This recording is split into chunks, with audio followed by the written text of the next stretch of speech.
Welcome. My name is Colleen Tauke and I'm the sewing specialist for Fons & Porter. In this tutorial, I will show you how to use a design wall to create the quilt Mineral Springs. For the pattern for this quilt, visit our website. Okay, we're going to be working with 2.5-inch pre-cut strips, and this quilt is made with a gorgeous selection of greens and blues and plums and browns. And we're going to be using just the pre-cut strips, nothing else. So from those strips, you will need to cut rectangles of 2 different sizes. Follow the instructions in our pattern for the number from each strip to cut. This quilt is going to be one that you're going to want to use a design wall to create. There are not too many shortcuts to take, other than you need to create entire strips linking squares or rectangles together across the quilt. And as you look at the quilt, you'll see that the colors are grouped around a rectangle. So up in the top corner, you'll see blue with a purple center. So you'll need to group things together. So a design wall is a great way for you to start laying out your bricks to create the overall pattern.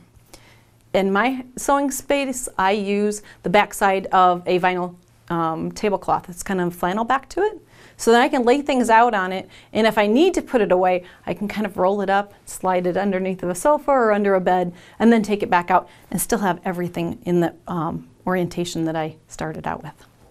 So what we're going to be doing is planning, you'll see here, groups of colors together that have some contrast. The quilt kind of has a soft flow of colors throughout it.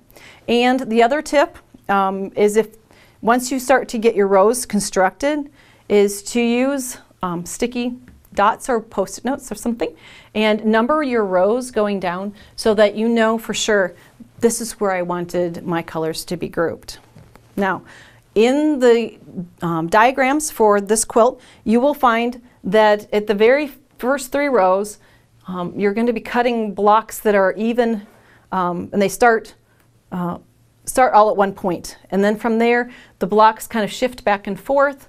And so these seams stay stacked above each other so that each of your components of color kind of stay together and don't get kind of a shift offset to them. So you will want to join your rows together, pinning, keeping things in line, and as you joined the first 2, we do have you even cut them so that you have a place to start by keeping these aligned, and then later you'll want to just visually making sure that you keep those stacked all the way along. Now, once you've created those rows all across, you'll notice in the layout you have this uneven end, and you'll have the same on the other side of your quilt, and what to do with that when you're finished. So let's take a look at how to square up the edge of your quilt.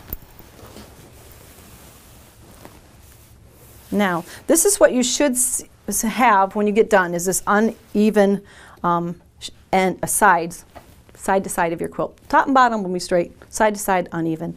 So what you need to do is come in with your ruler, and from the shortest block here, you're going to make a right angle.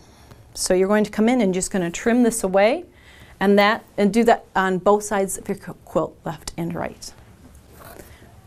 When you're finished, this one was finished with a plum color binding, Mineral Springs.